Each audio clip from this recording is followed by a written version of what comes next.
안녕하세요. 사연 왔어요 톡톡입니다. 구독과 좋아요 알림 설정 꼭 부탁드립니다. 그럼 오늘의 이야기 시작해 보겠습니다. 어렸을 때 가끔 이런 수수께끼 놀이를 한 적이 있으실 겁니다. 사람도 아니고 동물도 아닌 것은, 낮도 아니고 밤도 아닌 것은, 이런 수수께끼요. 한마디로 이도저도 아닌 것을 맞추는 놀이인데, 저의 경우는 결혼을 했지만 결혼을 안 한 사람은 이라는 수수께끼에 딱 맞는 답을 가진 사람으로 지금껏 살아왔습니다. 결혼을 했지만 결혼을 하지 않았고, 남편이 있지만 남편이 없는 그런 사람이 바로 접니다. 아니, 적어도 얼마 전까지만 해도 진짜로 그런 줄 알고 살았어요.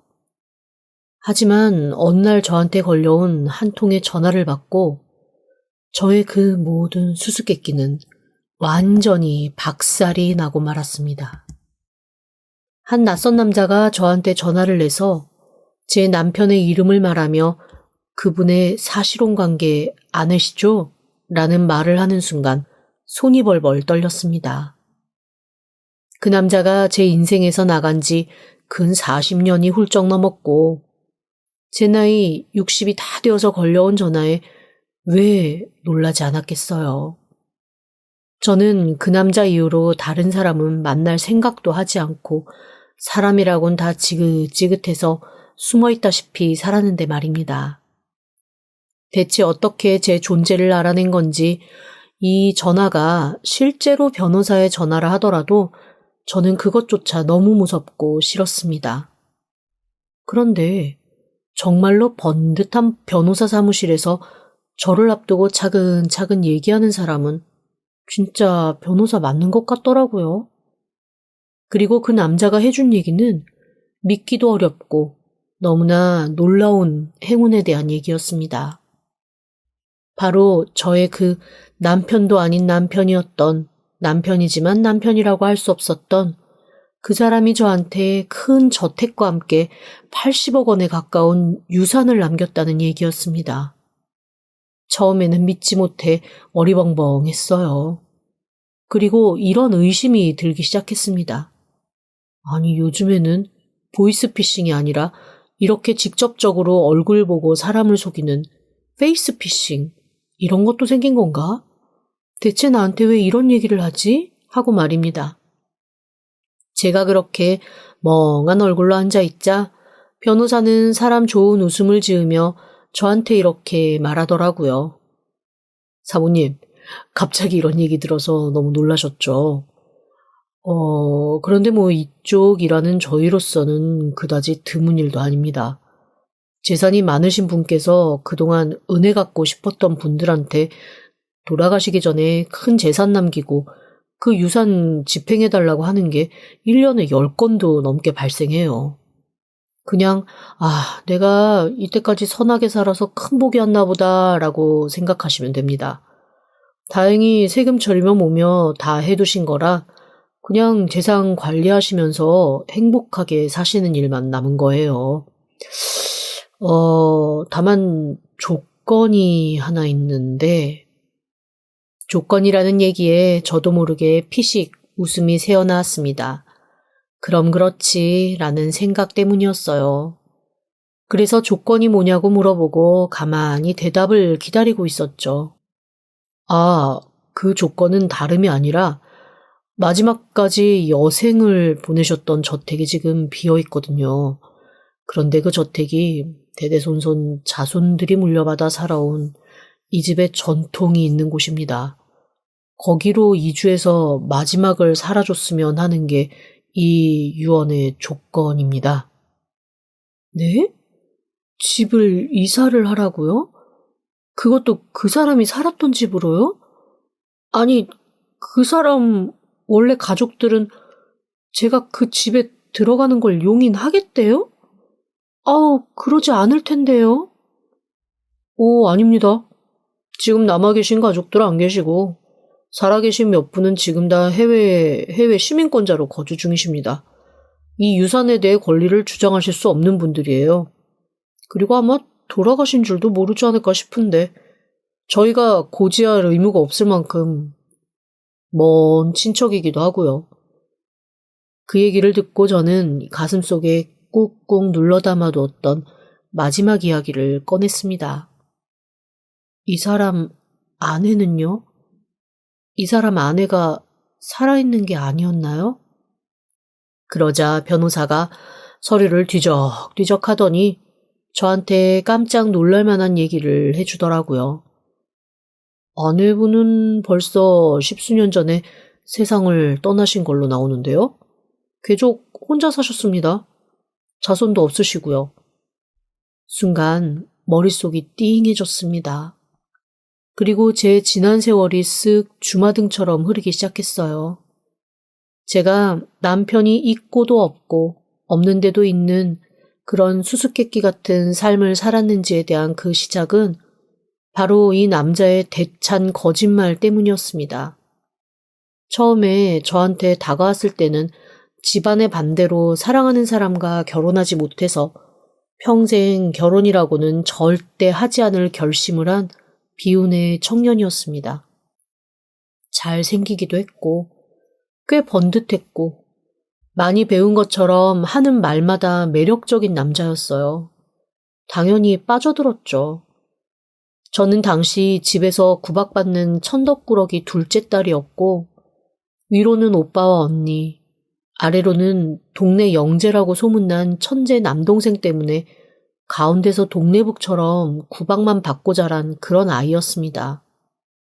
똑 부러지게 집안 살림 챙기면서도 공부 잘했던 큰언니, 듬직하게 엄마 아빠의 자랑이 되어주던 오빠, 그리고 이미 2살 때 한글과 산수 일부를 깨우쳐서 온 동네를 들썩들썩하게 만들었던 천재 남동생. 하지만 저는 그저 해맑고 잘 웃고 잘 놀고 잘 뛰어노는 평범한 아이였습니다. 뛰어난 형제들 사이에 평범한 아이는 그냥 그 당시에는 바보 그 이상도 이하도 아닌 걸로 취급을 당했습니다. 당연히 학교도 제대로 졸업을 못하고 집에서 떨어져 나와 공장에 취직을 했는데 그 남자는 당시 그 공장을 들락거리던 기술자였어요. 당시 공장장님이 엄청나게 깍듯하게 대접을 하길래 저 남자는 저렇게 젊은데 모두가 저렇게 꾸벅꾸벅 인사하는 삶도 살고 엄청 부럽다, 참 멋진 사람이다 라는 생각을 하며 살았었거든요. 그래서 그 남자가 저를 보고 웃어주고 저한테 관심을 보일 때 의아하면서도 우쭐했습니다. 그리고 마음 한구석에 설레는 마음을 키워가기 시작했어요. 그렇게 사랑이 시작됐죠.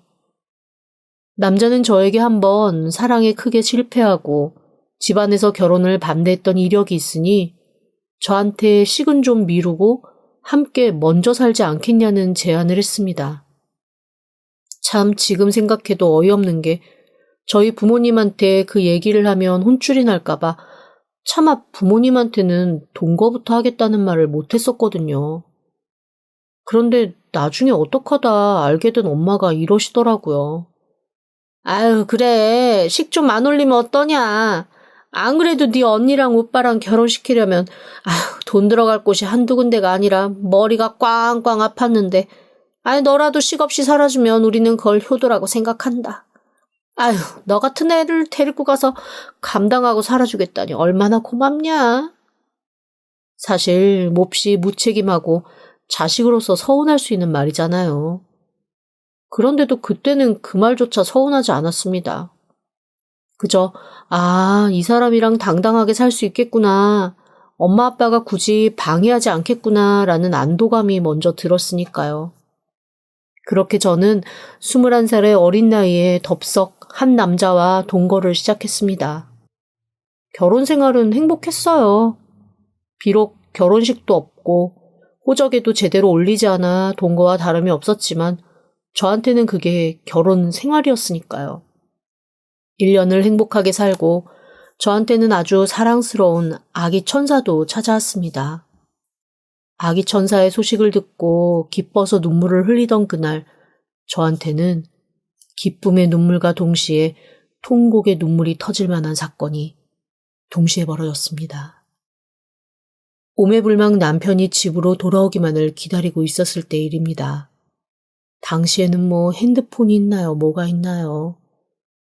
그냥 집에 돌아오면 말해줘야지라는 마음으로 혼자 발 동동거리며 남편을 기다리며 그가 제일 좋아하는 된장찌개 끓여서 들썩들썩 하고 있었죠. 남편이 돌아와야 될 시간쯤에 띵동 벨이 울리더라고요. 후다닥 뛰어나가서 문을 벌컥 열었는데 어라? 거기엔 남편이 아닌 다른 사람 둘이 서 있었습니다. 너무나 세련되고 아름답게 생긴 여자 하나와 딱 봐도 여자의 아빠임이 분명한 것 같은 아주 무섭게 생긴 아저씨였습니다.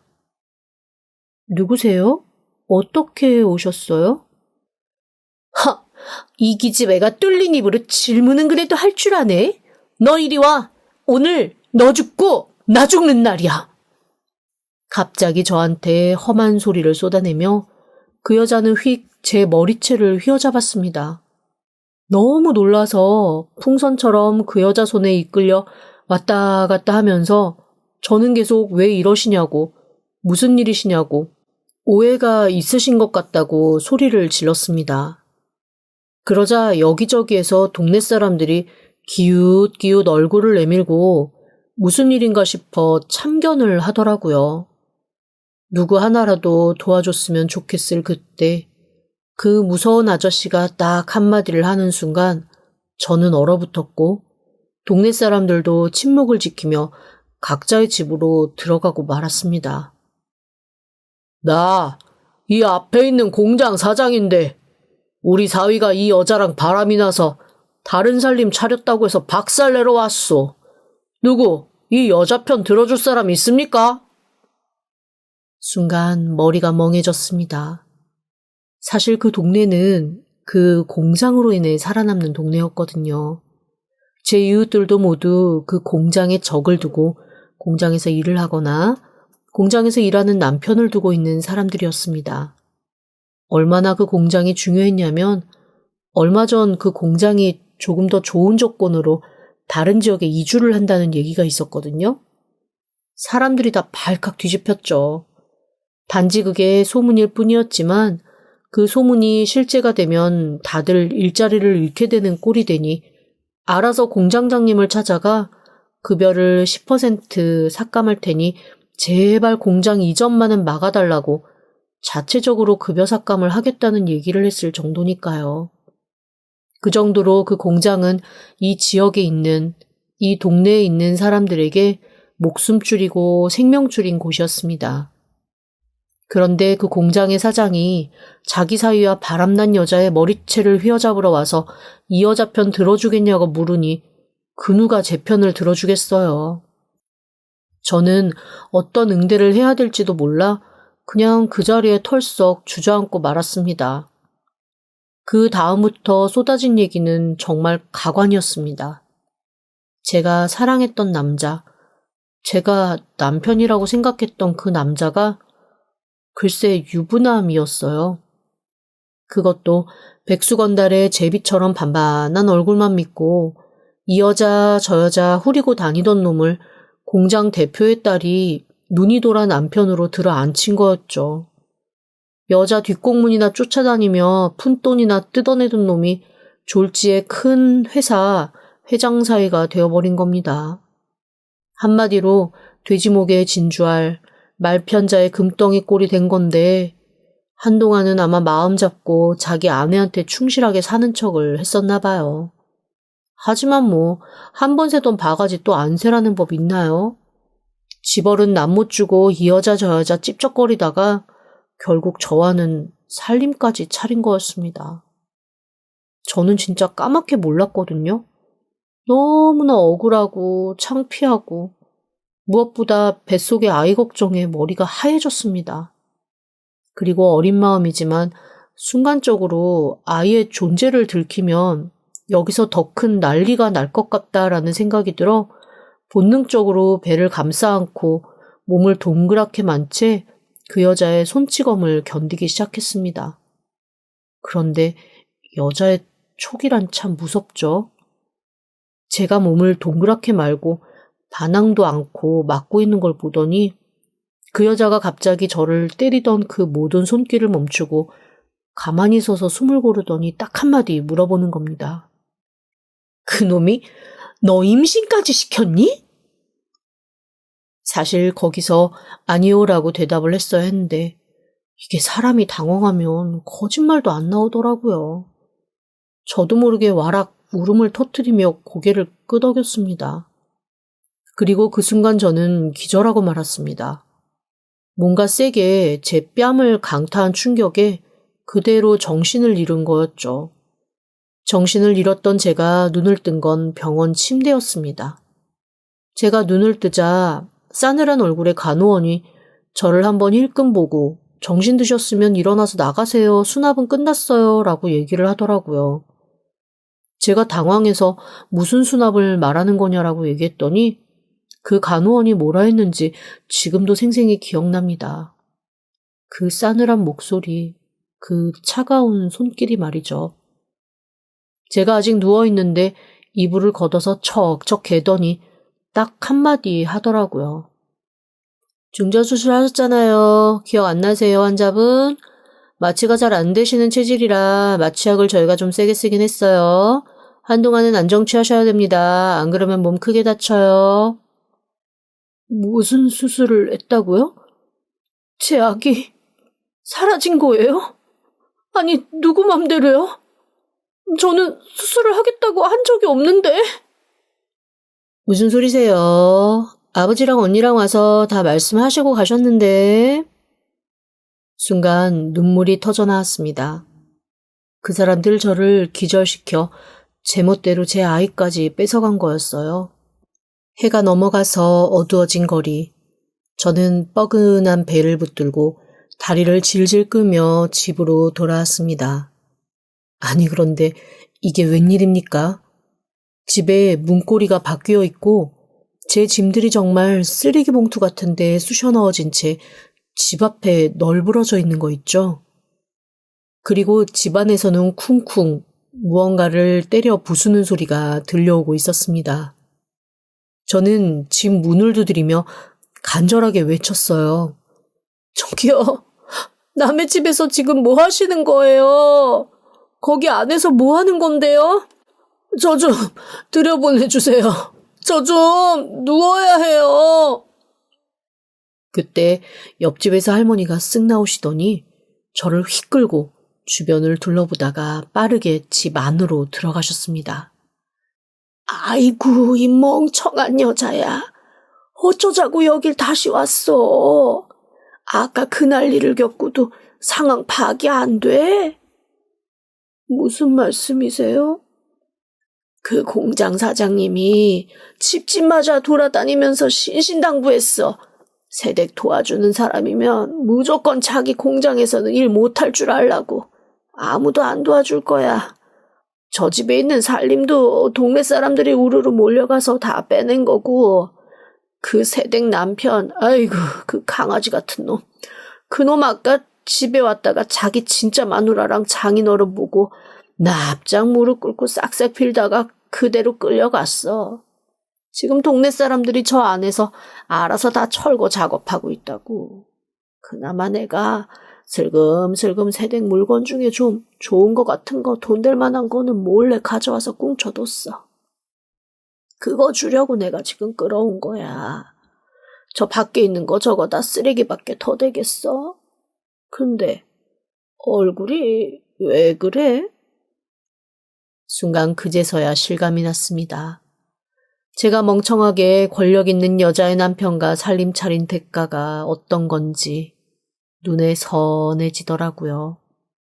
다행히 그 할머니는 공장과 연도 없었고 그냥 그 동네 토박이로 오래 사시던 분이라 거리낄 게 없었으니 저한테 호의를 베풀어 주실 수 있었던 거였어요. 저는 울먹이며 할머니에게 지금 병원에서 오는 길이라고 말했고 할머니는 제 얘기를 듣고 깜짝 놀라며 이불을 펴주셨습니다. 일단 좀 누워 자라는 말에 염치 불고 누웠는데 너무 피곤해서 그런가 까무룩 잠이 들더라고요. 2시간 정도 지났을 때였나 눈을 뜬 제 앞에는 따끈한 미역국과 함께 할머니가 앉아서 저를 지켜보고 계셨습니다. 어쨌거나 뱃속에 품던 걸 흘려보냈는데 몸이 얼마나 상했을 거야. 이거 먹고 남들 눈 띄지 않게 멀리 가. 그게 새댁이 사는 길이야. 저는 눈물을 펑펑 흘리며 미역국을 한 그릇 다 먹고 어르신이 싸준 물건들을 품에 안았습니다. 그나마 그 할머니가 모아준 물건들도 아주 나중에 알고 보니 제 남편이 자기 진짜 마누라의 물건 몰래 가져다가 저한테 선물이랍시고 안겨준 것들이었더라고요. 마음 같아서는 그거 다 갖다가 그 여자 눈앞에 던져주고 필요 없다고 소리라도 한번 버럭 지르고 싶었지만 그렇게 하기에는 제가 너무 가진 게 없었습니다. 할머니가 전해주신 그게 제 목숨줄의 전부였으니까요.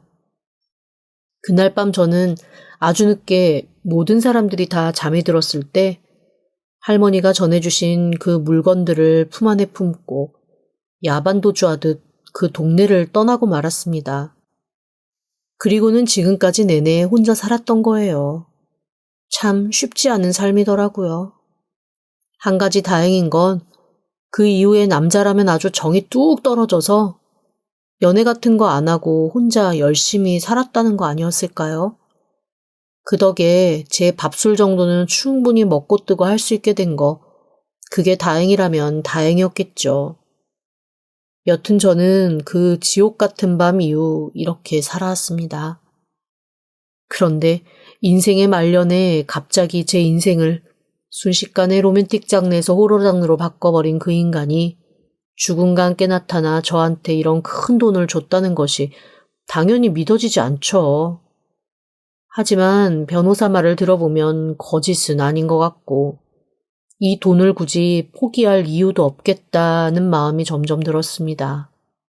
그리고 마음 한구석에 오래전에 세상 빛도 못 보고 가버린 내 아이의 목숨값인가 싶은 생각도 들고 이제 또 살면 얼마나 살겠나, 인생 한번 그렇게 마지막으로 돈 한번 쓰면서 살아보자 라는 생각도 들면서 어디서 그런 용기가 났는지 그 집으로 이사를 단행하게 되었습니다.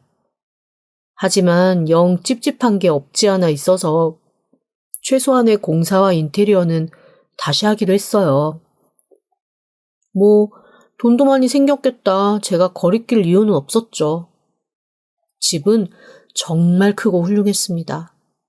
그런데 오래된 자재들이 많아서 인테리어 하시는 분들이 오히려 이걸 떼는 걸 너무 아까워하시더라고요. 집도 얼마나 벙커처럼 튼튼하게 지어놨는지 누수며 금강곳이며 손댈 게 없어서 결국 인테리어 사장님의 양심 있는 제안으로 전등이랑 도배, 화장실 정도만 바꾸는 걸로 했습니다. 싹 다 뜯어고치고 싶었는데 워낙 그게 가치 있는 인테리어 자재들이라고 하니 뜯어버리기도 조금 제 마음에도 아깝긴 하더라고요. 결국 저는 거의 고치지 않은 그 대저택에 혼자 들어가 살게 되었습니다.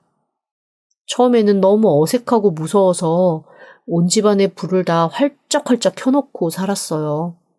그런데 그것도 참 사람이 익숙해지는 게 무섭다는 게 어느 정도 익숙해지고 나니 그 집도 그렇게 넓게 안 느껴지더라고요.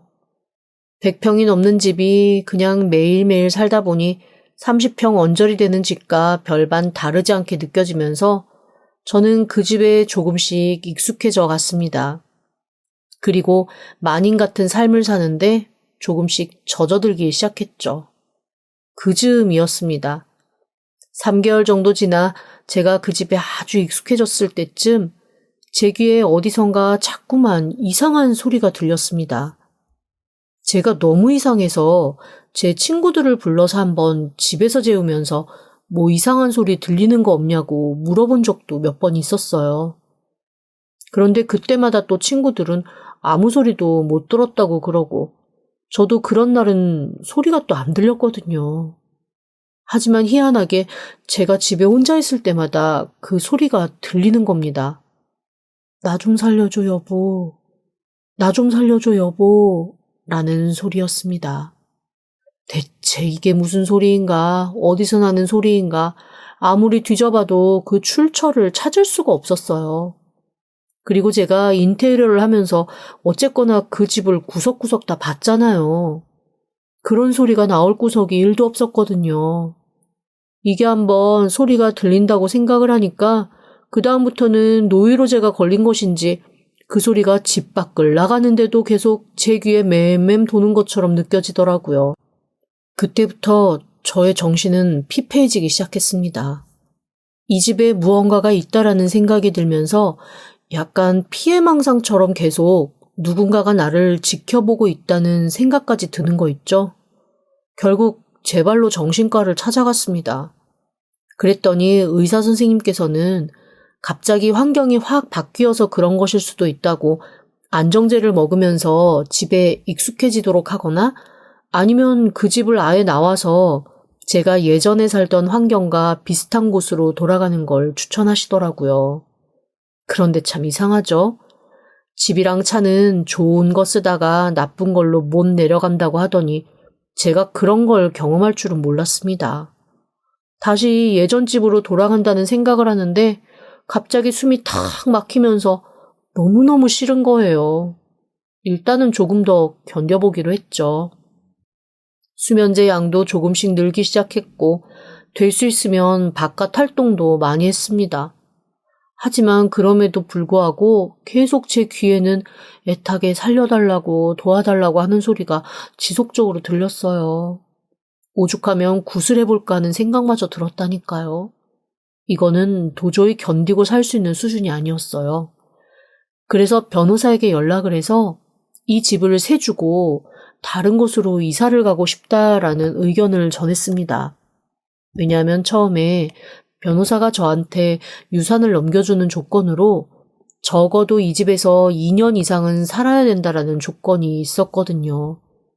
그런데 변호사가 아주 딱 잘라서 유언장에 있는 조건이기 때문에 그럴 순 없다.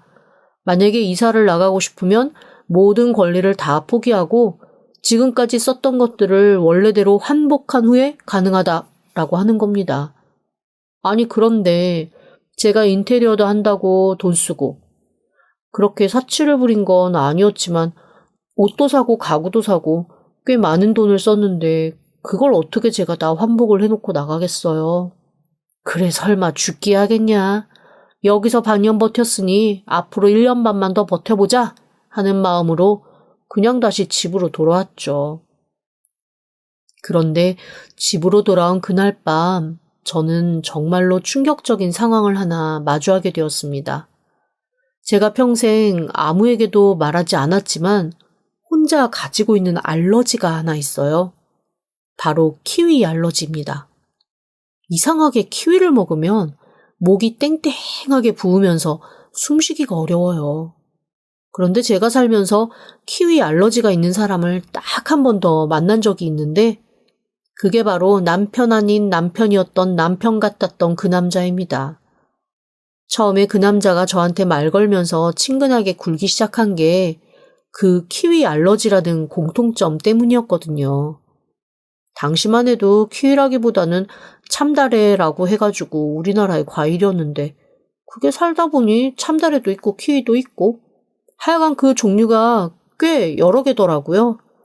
어쨌건 그 종류의 것을 먹으면 저는 알러지가 생깁니다. 이게 자신이 알러지가 있는 건 귀신같이 또 알아내는 능력이 있잖아요. 그래서 저는 케이크도 키위가 들어간 건 절대 먹지 않고 소고기나 돼지고기를 양념할 때도 키위는 넣지 않습니다. 그리고 개코처럼 양념에 키위가 들어갔는지 안 들어갔는지 딱 냄새만 맡아도 알아차립니다. 안 그래도 제가 며칠 전에 사다가 냉동해 놓고 오늘 아침에 변호사 만나고 들어와서 구워 먹어야지 라는 생각으로 냉장실에 옮겨둔 소 불고기가 있었거든요. 그거를 구우려고 프라이팬에 얹어 놓는데 어라? 키위 냄새가 나는 거예요. 양념에 섞여 있어서 잘 보이지는 않았지만 분명 이거는 키위 냄새가 확실했습니다. 이상하더라고요. 제가 직접 다 손질해서 양념을 재워둔 건데 제가 키위를 넣었을 리가 없잖아요. 순간 오싹했습니다. 다른 건 몰라도 키위는 절대 제 손에서 나올 수 있는 것이 아니었으니까요.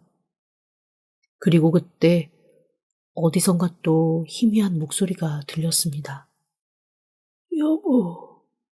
여보, 나 여기 있어. 나 여기 있다고. 저도 모르게 주저앉아서 버럭 소리를 질렀습니다. 귀신이면 저리 꺼지고 사람이면 나와. 뭐 하는 거야? 시끄러!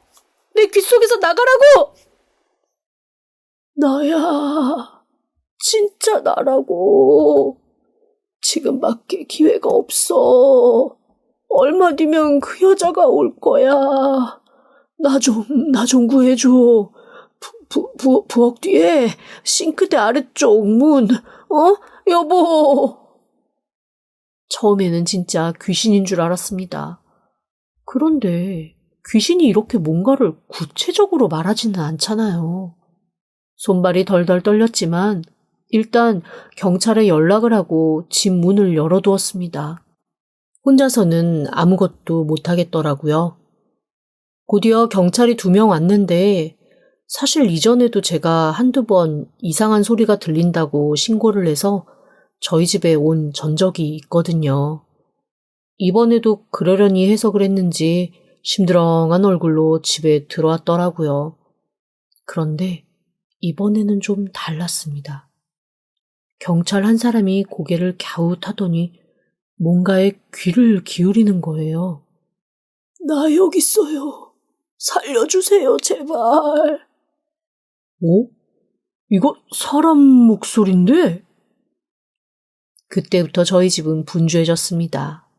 먼저 도착한 경찰과 나중에 추가 신고받고 온 경찰들이 합세해서 소리가 나는 곳을 뒤지기 시작했고 저는 그 목소리가 싱크대 아래쪽 문이다라는 말을 했다는 걸 전해줬어요. 아니 그런데 이게 웬일입니까? 싱크대 뒤쪽에 사람 하나가 드나들 만한 문이 하나 진짜 있더라고요. 전혀 몰랐습니다. 게다가 그 문은 지하도 아닌 집 마당 쪽으로 연결이 되어 있더라고요. 안 그래도 마당 구석에 사방에 문도 창문도 없는 콘크리트 박스 같은 게 하나 있어서 이사 오면서 변호사한테 물어본 적이 있거든요. 그때 변호사가 무슨 환기구니까 신경 쓰지 말라고 해서 신경도 안 썼는데 세상에 그게 밀실이었던 겁니다. 충격적이게도 그 밀실 안에는 저의 전 인생을 흔든 그 남자가 있었습니다. 휠체어에 앉아 삐쩍 마른 채 코에는 콧줄을, 대소변은 바닥에 줄줄 흘리는 채로 말이죠. 그리고 그 남자를 발견해 모두가 경악에 빠져있던 그때 문인 줄도 몰랐던 벽 한쪽이 열리며 누가 훅 들어오다가 저와 경찰을 발견하고 도망가기 시작했습니다. 당연히 바로 잡혔죠. 그 사람은 다름 아닌 제 아이를 잃게 한 남편의 본처였습니다. 죽지 않고 살아있었던 거죠. 사건의 전말은 이랬습니다. 오래전 그 일이 있은 후 아마 그 여자 역시 스트레스로 몇 번의 유산을 한 모양이었습니다. 그 모든 원망이 자기 남편과 저한테 쏟아지며 악귀처럼 변해버린 거였어요. 그나마 남편이 건강할 때는 바가지도 긁고 구박도 하면서 스트레스를 풀었던 모양인데 2년 전 뇌혈관에 문제가 생겨 쓰러진 후 꼼짝없이 병수발을 들어야 하는 상황이 오니 그 스트레스로 거의 미치기 직전까지 갔던 모양이더라고요. 온갖 방법으로 괴롭히고 또 괴롭히다가 결국 그 원망이 저한테까지 뻗으며 희대의 복수 사기극이 시작된 거였습니다. 가짜 변호사를 세팅하고 유산을 준다는 거짓말을 해서 저를 이 집으로 끌어들인 후 적절한 시기가 오면 제가 남편을 감금해서 괴롭힌 걸로 세상에 터트릴 작정이었던 겁니다. 그 와중에도 제가 멀쩡히 다니는 꼴이 보기 싫어 불고기에 키위를 넣어 아프게 만들 작정이었던 거고요. 그동안 약을 먹여가며 희미하게 목숨만 붙여놓은 남편이 그 여자가 자리를 비울 때마다 죽어라고 소리를 지르며 저를 찾았다는 건 몰랐던 모양이더라고요. 저는 모든 사실을 알고 바로 모든 것을 그대로 두고 딱 제가 들고 들어갔던 것만 가방 하나에 싸들고 바로 뛰쳐나왔습니다. 그 악귀 같은 여자는 끝까지 저를 무섭게 노려보며 뭐라 중얼거리고 소리를 질러댔고 남편이라고 할 수도 없는 그 남자는 구출된 지 며칠 되지 않아 세상을 떠났습니다. 감금과 사기, 납치 등의 혐의로 여자는 처벌을 받게 되었고 가짜 변호사 역할을 했던 사람도 사기 공모로 함께 처벌을 받게 되었다는 얘기를 전해 들었죠. 저는 이후 모든 것을 다 정리하고 멀리 떨어진 시골 마을로 이사갈 준비 중입니다. 아주 모든 것이 다 지긋지긋해서 말이죠. 딱 하나, 저를 속이기 위해 위장해서 제게 증여했던 유산들은 위장이건 아니건 증여가 되긴 한 것이라 전부를 다 빼앗지는 못하는 것 같더라고요. 하지만 그 돈 제 손에 쥐어봐야 기분만 더러울 것 같아서 죄다 미혼모 시설에 기부를 하기로 했습니다. 저는 못나고 어리석어 제 아이를 지키지 못했지만 자기 아이를 최선을 다해 지키고 살려는 훌륭한 엄마들에게 조금이라도 도움이 되었으면 하는 마음에서 말이죠. 그냥 그렇게 제 인생을 정리하며 살아보려고요. 아유, 정말 지독한 악몽에서 이제야 간신히 깨어난 느낌입니다. 지금까지 들어주셔서 감사합니다. 구독과 좋아요, 알림 설정은 사연 왔어요 톡톡에게 큰 힘이 됩니다. 지금 바로 구독 부탁드립니다. 그럼 다음 사연으로 또 찾아오겠습니다. 감사합니다.